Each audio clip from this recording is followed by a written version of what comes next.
This just made my day. This is Wrecked Radio, and this is Jess Paul.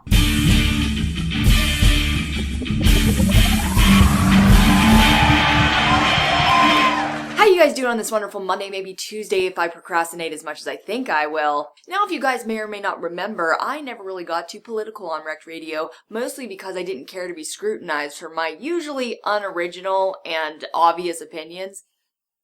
But I'm happy to report what respected music artists with much more prominent platforms have to say on matters. The Rolling Stones threatened Donald Trump with a lawsuit over using their music without permission. Yes, the Stones and record label BMI are publicly warning our President of the United States.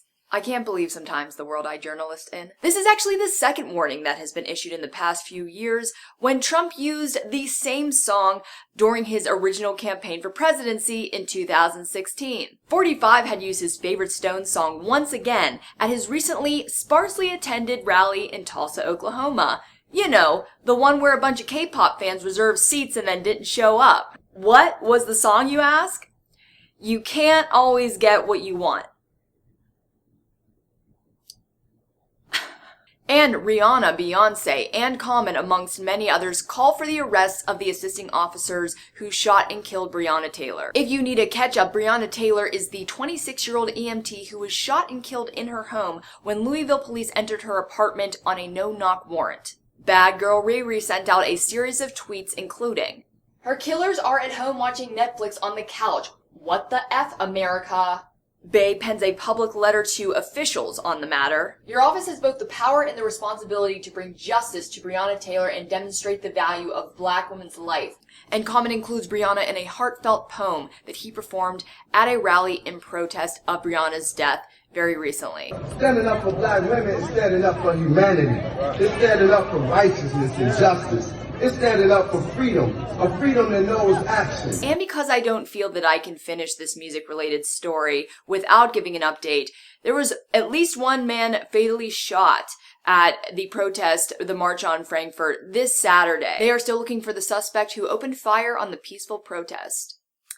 Nope. This is not the kind of news that I wanted to report when I started Wreck Radio 10 years ago. But when faced with the reality of the world, pop-punk bands can't emo enough to express the distress that the world is in right now. And in related news, Hayley Williams calls for the removal of the white supremacist emblem in the corner of the Mississippi flag. God, if I ever learned how to spell supremacist or Mississippi. On Friday, a local vote was held to remove the Confederate emblem in the corner of Hayley Williams' birth state. She sent out a series of tweets including, "I have some awful memories from life there, but a lot of good ones I keep involve my black schoolmates and neighborhood friends. Those kids introduced me to black artists who shape my artistry to this day. I remember noticing racial inequities from a very young age, but I certainly did not realize then that there was anything that could be done about it." And yesterday after lunch, the Mississippi House voted to officially replace the Mississippi flag with the requirements that it include the words "In God We Trust." Okay, I'll give you that one this time. But will not include the Confederate battle emblem. All thanks to Yell Yeah using her bomb voice to spread a message of tolerance. Just one more political music story if you can bear it, and then we'll get to some stuff you can actually listen to. Post-hardcore band Slaves opts for a name change. The band who recently released the single Like I Do has announced that their band name will undergo a pivot. A text post on their official Insta explains, "The name Slaves was conceived as a reference to the band's battle with substance abuse in the past, to the idea that we become slaves to our addictions and by our own demons. However, this definition of the name neglects to take ownership of its racial connotations. As obstinate reporters of the Black Lives Matter movement, we cannot continue to tie our music and our positive message to a word associated with such negative weight and hurt." Their upcoming album To Better Days will be the last to be released under their old name. A new nomer to be disclosed. Is it really that easy? Could bands just have announced this whole time that they changed their mind? What about Hoobastank, Bowling for Soup, Butthole Surfers, Squirrel Nut Zippers, Dexy's Midnight Runners, G-Love and the Special Sauce, The, Dogs Die in Hot Cars, Chubbawamba, Dannon and Aykroyd, Cunt, and this. Not racist, just awful. And All Time Low announces their new wine! Oh my god, you guys could not have cornered the market at a better time. Summer Days Rosé is named after their chart-climbing track off of their new album Wake Up Sunshine. You can buy it June 30th, and before you sip, you can expect a fresh and crisp wine accented by Zinfandel grapes with a bright floral nose, notes of fresh strawberry and melon complete with a light acidic finish. I don't know what accent that was supposed to be. I'm actually surprised that no one's thought of this sooner. I mean, fruity alcohol makes any album sound better. Those guys could just phone it in as long as they include a warning label on the CD that said, "Do not consume unless previously consumed at least 2 glasses of Better Days Rosé." Oh my god, this is my favorite song on the album. Dude, you said that about the last 3 songs. I want to hear my favorite lyric.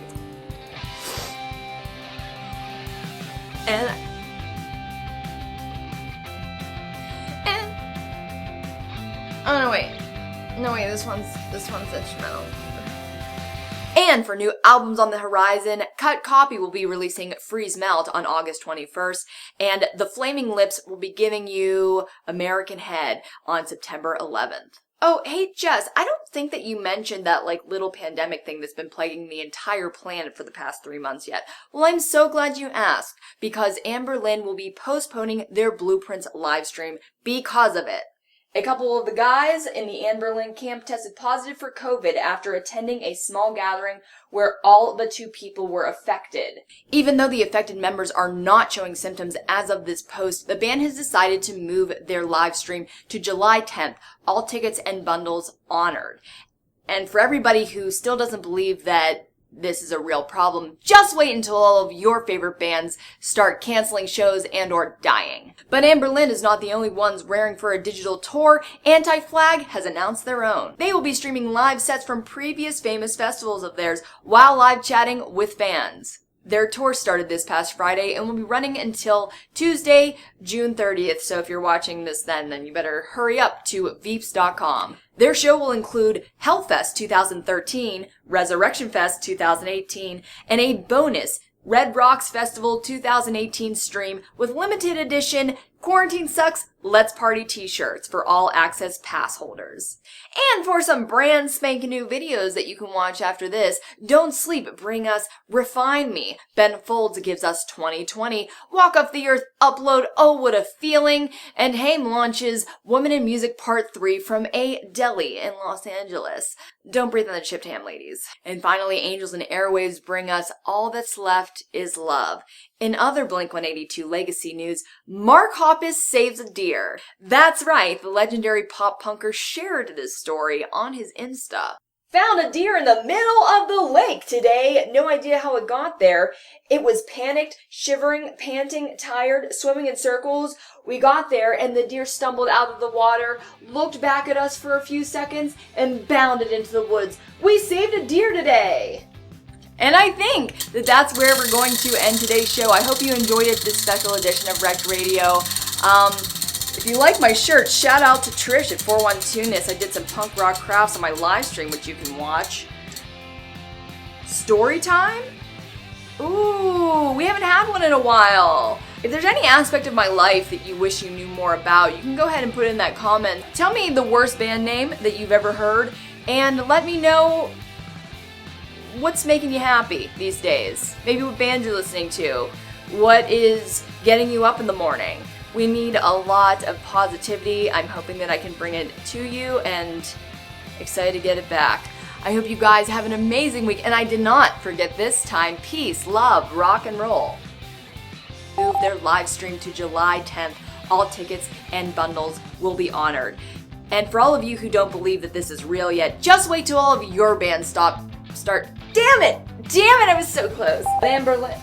I said Anberlin, right? That was about Anberlin.